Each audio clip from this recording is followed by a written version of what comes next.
সেদিন তোমার আমার ওই ভুলটার কারণে আজকে এত দূর। সেদিন আমি তোমাকে এত নিষেধ করার পরেও তুমি শুনোনি। আমাদের কিভাবে দেখাটা না হলে ভালো হতো না? ইদানিং আমি তোমাকে চোখে হারাচ্ছি, ফোনে তো একদম পুরো দেশ উদ্ধার করে ফেলতে। আরে এখন তো দেখি আমার দিকে তোমার মনই নাই। তুমি বুঝতে পারছো না? তুমি বুঝতে পারছো না? তোমার পেটে আমার সন্তান, তুমি আমার সন্তানের মা। ভাইয়াকে বলবো এখানে আসতে। ভাইয়া আসলে আপনারা ডেটের সবকিছু ফাইনাল করে নেন। আচ্ছা তুমি কি চাচ্ছ? আমার সন্তানটা থেকে বঞ্চিত হোক? তোমার তো দুঃখ পাওয়ার কিছু নেই, তুমি তো বিয়ে করতেই এখানে এসেছিলে। আর আমাকে দেখে তোমার ডিসিশন চেঞ্জ করার তো কিছু নাই। চোখে চোখে হারাই শুধু স্পর্শটা হলো না, তোমায় ছুঁয়ে দেখার আশার পূরণ হবে না।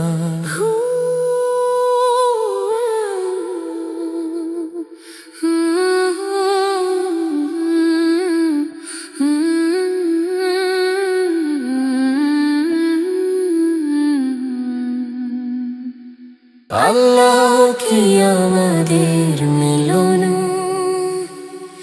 লিখতে পারলো না,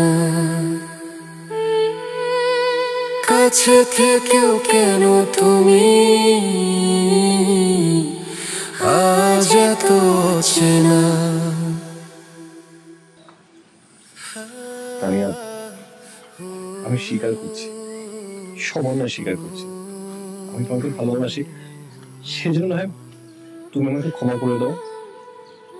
ক্ষমা? আমি তোমাকে কখনো ক্ষমা করতে পারবো না, কখনো না। তাছাড়া আমার ক্ষমাতে আর না ক্ষমাতে তোমার কি আসে যায়?